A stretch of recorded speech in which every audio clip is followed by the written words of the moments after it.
له پاکستان هیواد څخه راستانه شوي افغان کډوال دلته د یوه خیریه بنسټ لخوا د خوراکي توکو د مرستې د ترلاسه کولو په موخه راټول شوي دي تر څو د دغو مرستو په لاسته راوړلو سره خپلې ټولنیزې ستونزې حل کړي.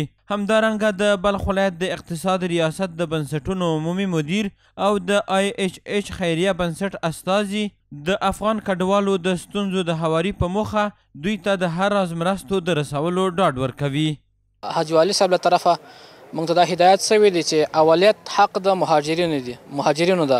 هغه مهاجرین چې د پاکستان نه راوړل شوي دي راوړي یقیني هغه د ډېرو خوارۍ سره مخ شوي د ډېرو مشکلاتو سره مخ شوي نو یقیني اولویت حق د هغو خلکو ده چې د هغوی مشکلات حل شي.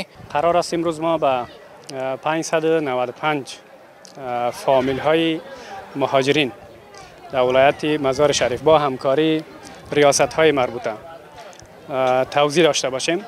این بسته های خوراکی یا مواد غذایی ما شاملی 25 کیلوگرم آرد، 10 کیلوگرم لوبیا، 5 کیلوگرم برنج و 1 کیلوگرم نمک و 1 بشکه روغن ماهی می باشد. له بلې خوا راستنېدونکي افغان کډوال د اسلامي امارت د مسؤلینو او خیریه مؤسسو له مرستو څخه مننه او خوښي څرګندوي او د خپلو ټولنیزو ستونزو د حل په موخه دغه مرستې ارزښتمنې بولي.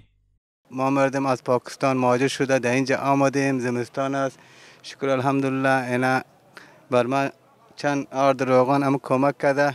از امارت اسلامی تشکر میکنیم، کمک کردن مواد غذایی کمک میکنن. د یادونې وړ ده چې په دغو مرستو کې یوه بورې اوړه، غوړي، مالګه، لوبیا او وریجې شاملې دي او دا لړۍ به راتلونکي کې هم دوام ولري.